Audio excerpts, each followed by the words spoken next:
दोस्तों, आज की कहानी एक ऐसी लड़की की है जो रोज़ की तरह ऑफिस जाने के लिए अपने घर से निकलती है, मगर वह ऑफिस नहीं पहुंच पाती है। 50 दिनों की पुलिस की जांच के बाद भी पुलिस को लड़की का कोई सुराग नहीं मिलता है। मगर फिर एक दिन जांच के दौरान एक गाड़ी के अंदर एक बूंद खून बरामद होता है, और इस एक बूंद खून की से पुलिस को गायब हुई लड़की से जुड़े सभी सवालों के जवाब मिल जाते हैं। तो आखिर कैसे एक बूंद खून से गायब हुई लड़की का रहस्य का खुलासा होता है, जानने के लिए इस वीडियो में आखिर तक बने रहें। यकीन मानिए, जब आप पूरी कहानी और इस कहानी के पीछे की पूरी साजिश के बारे में सुनेंगे तो स्तब्ध रह जाएंगे। इस कहानी में आगे बढ़ने से पहले जल्दी से कहानी अपराध की चैनल को सब्सक्राइब कर लीजिए। दोस्तों, यह कहानी मुंबई की रहने वाली कीर्ति व्यास नाम की लड़की की है। 28 साल की कीर्ति मुंबई के ग्रैंड रोड स्थित भारत नगर रेजिडेंस में अपने परिवार वालों के साथ रहा करती थी। पढ़ाई खत्म करने के बाद कीर्ति ने मुंबई के अंधेरी वेस्ट स्थित मशहूर ब्यूटी एंड सैलून में काम करना शुरू कर दिया था। यहाँ कीर्ति फाइनेंस डिपार्टमेंट में काम करती थी। रोज की तरह ऑफिस जाने के लिए 16 मार्च 2018 को भी कीर्ति सुबह के 9 बजे अपने घर से निकलती है और वहाँ पर पहले से गाड़ी लेकर इंतजार कर रहे दो दोस्तों के साथ ऑफिस की ओर निकल जाती है। कीर्ति के घर वाले भी अपने अपने काम में व्यस्त हो जाते हैं। अभी दिन के लगभग 11:30 बज रहे थे, तभी कीर्ति की माँ घर के वाईफाई का पासवर्ड पूछने के लिए कीर्ति को फ़ोन करती है। पिछली रात ही कीर्ति ने घर के वाईफाई का पासवर्ड बदला था। कई प्रयास के बावजूद कीर्ति की माँ कीर्ति से संपर्क नहीं कर पाती है, क्योंकि कीर्ति का दोनों मोबाइल लगातार स्विच ऑफ ही नजर आ रहे थे। कीर्ति की माँ को लगता है कि शायद कीर्ति काम में व्यस्त हो गई होगी, इसलिए उसने मोबाइल स्विच ऑफ कर दिया है। इसलिए वो भी कीर्ति को फ़ोन करना छोड़ देती है और अपने काम में लग जाती है। अब शाम हो चली थी। कीर्ति के ऑफिस से वापस आने का समय हो चुका था, मगर वह समय पर ऑफिस से वापस नहीं आती है। जब समय कुछ ज़्यादा हो जाता है तो परिवार वालों को कीर्ति की चिंता सताने लगती है, और वह अब कीर्ति के ऑफिस में फ़ोन करके कीर्ति के बारे में पता करते हैं। यहाँ से उन्हें चौंकाने वाला जवाब मिलता है। ऑफिस वाले बताते हैं कि आज तो कीर्ति काम पर ही नहीं आई, बल्कि लगातार उसका मोबाइल भी स्विच ऑफ आ रहा है। इस जानकारी के बाद घर वाले बहुत ज़्यादा परेशान हो जाते हैं, और अब वह कीर्ति के कुछ करीबी दोस्तों से फ़ोन करके कीर्ति के बारे में जानकारी लेने की कोशिश करने लगते हैं। लगभग सभी दोस्त यही जवाब देते हैं कि कीर्ति से आखिरी बार उनकी बात पिछली रात ही हुई थी। अब घर वाले परेशान होकर आसपास कीर्ति को ढूंढने निकल जाते हैं।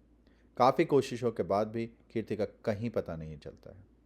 यहाँ तक कि पूरी रात बीत जाती है, मगर कीर्ति घर वापस नहीं आती है। अगले दिन थक हार कर कीर्ति के घर वाले डीबी रोड पुलिस स्टेशन जाकर कीर्ति की गुमशुदगी की रिपोर्ट दर्ज करवाते हैं।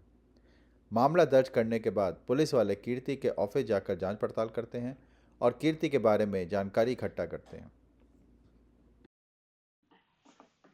इसके अलावा कीर्ति के दोस्तों से भी पूछताछ की जाती है। इसी पूछताछ में कीर्ति के दो दोस्त सिद्धेश तमनकर और खुशी सहजवानी पुलिस को बताते हैं कि जिस दिन कीर्ति गायब हुई थी, उसी सुबह कीर्ति इन दोनों की ही कार में ऑफिस के लिए निकली थी। मगर रास्ते में कीर्ति ने उनसे कहा कि वह उन्हें ग्रांट रोड स्टेशन पर ही ड्रॉप कर दे, क्योंकि यहाँ पर उसे किसी से मिलना है। वहां से वह ट्रेन से ऑफिस चली जाएगी। इन दोनों दोस्तों के बयान की पुष्टि करने के लिए पुलिस वाले अब कीर्ति के घर के बाहर लगे सीसीटीवी फुटेज को खंगालना शुरू करते हैं। तो सीसीटीवी फुटेज में साफ नजर आ जाता है कि 9 बजे के आसपास 16 मार्च 2018 को सुबह कीर्ति अपने घर से उतरती है। यहाँ पर सिद्धेश और खुशी पहले से ही अपनी कार लिए खड़े थे। इसी कार में कीर्ति बैठती है और फिर कार आगे की तरफ बढ़ जाती है, क्योंकि आखिरी बार कीर्ति को सिद्धेश तमनकर और खुशी सहजवानी के साथ देखा गया था। इसलिए पुलिस इन दोनों को इन्वेस्टिगेशन टीम का हिस्सा बनाने को कहते हैं और इन दोनों से कीर्ति से जुड़ी छोटी से छोटी जानकारी और 16 मार्च 2018 को घटित एक एक चीज बताने को कहते हैं। ये दोनों पुलिस की जांच में पूरा सहयोग करते हैं, क्योंकि कीर्ति को आखिरी बार सिद्धेश और खुशी के साथ ही देखा गया था। इसलिए लोगों को शक होता है कि शायद इन दोनों ने ही कीर्ति के साथ कुछ अलग गलत किया है। मगर कई दिनों की पुलिसिया जांच में ये दोनों बेगुनाह पाए जाते हैं। इतना ही नहीं, सिद्धेश और खुशी लगातार पुलिस की जांच में सहयोग भी करते रहते हैं। इसके अलावा दोनों के साथ कई दिन बीतते जा रहे थे, मगर कीर्ति का कहीं भी अता पता नहीं चल रहा था।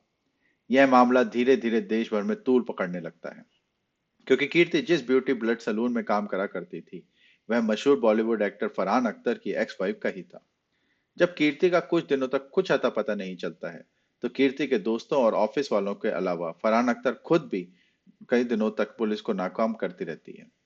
तो मामला अब मुंबई क्राइम ब्रांच के हवाले कर दिया जाता है। 5 अप्रैल 2018 को क्राइम ब्रांच कीर्ति व्यास की गुमशुदगी का केस अपने हाथों में ले लेती है और जांच शुरू करती है।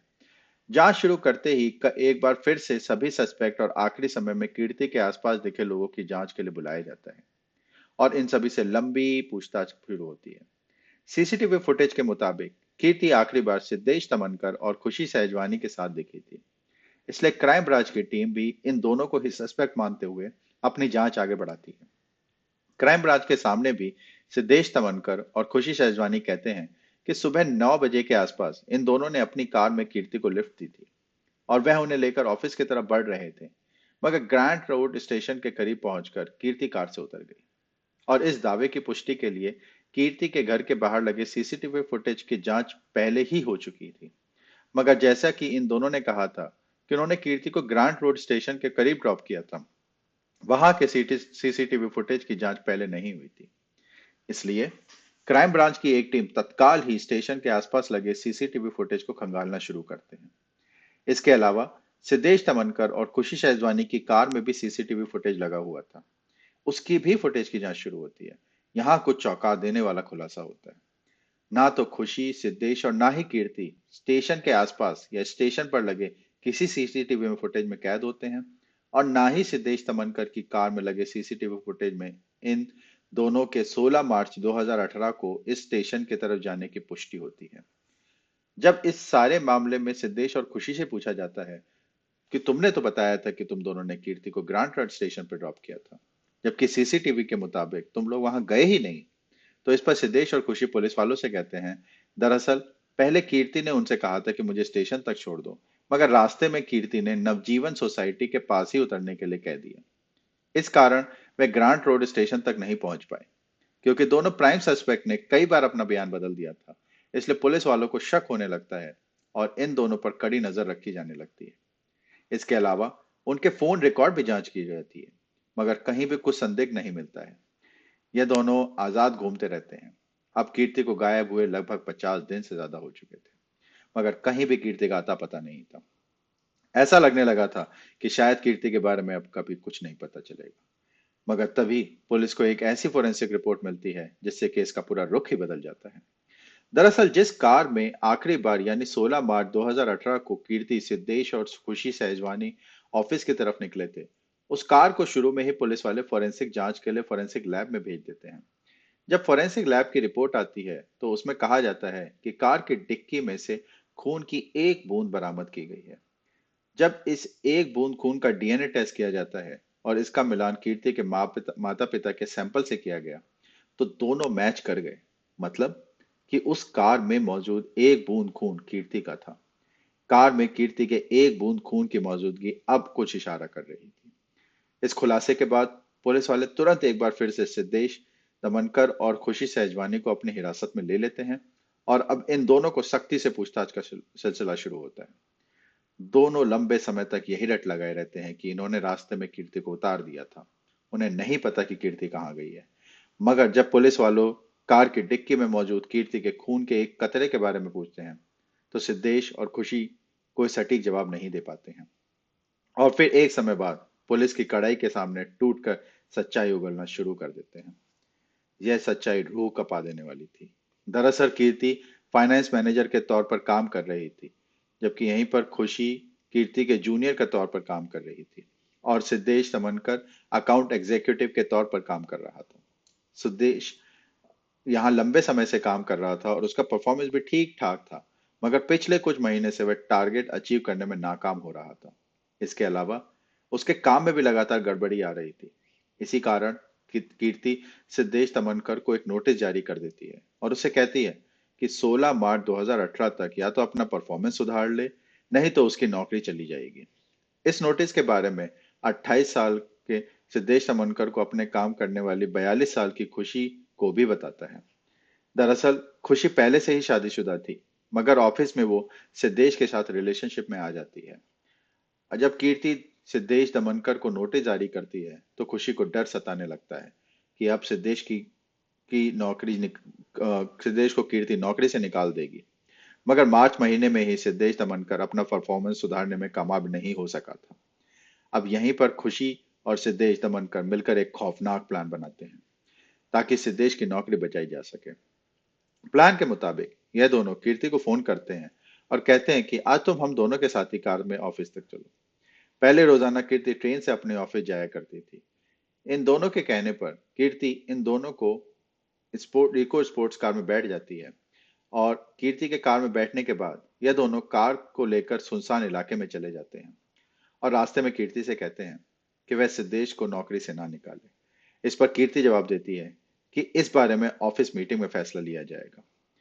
जब कीर्ति की तरफ से इन दोनों के मन मुताबिक जवाब नहीं मिलता है तो दोनों कार के अंदर ही कीर्ति से लड़ने लगते हैं और इसी लड़ाई के दौरान सिद्धेश तमनकर और खुशी सहजवानी मिलकर दुपट्टे से कीर्ति का गला घोंट देते हैं और काफी देर तक गला दबाए रखते हैं। इसी कारण कार के अंदर से ही कीर्ति की मौत हो जाती है और कीर्ति की मौत के बाद ये दोनों अब लाश को ठिकाने लगाने का प्लान बनाने लगते हैं। मगर सब कुछ नॉर्मल लगे इसलिए ये दोनों कार के शीशे को सन रूप से ढक देते हैं और कीर्ति की लाश को लेकर कार में ही अंदर छोड़कर ऑफिस चले जाते हैं और वहां से वापस आकर कार को एक सुनसान इलाके में ले जाते हैं और पहले तो कार के अंदर ही रखी शव को 3 टुकड़ों में काटते हैं और फिर तीनों टुकड़ों को अलग अलग जगह पर फेंक देते हैं और फिर यह दोनों लाश को ठिकाने लगाने के बाद पास के ही एक कार वॉशिंग सेंटर में जाते हैं और अपनी कार को अच्छे से अंदर बाहर सफाई करवाते हैं। यहाँ से यह दोनों कीर्ति के घर जाते हैं और उसके परिवार वालों के साथ मिलकर कीर्ति को खोजने का नाटक करने लगते हैं।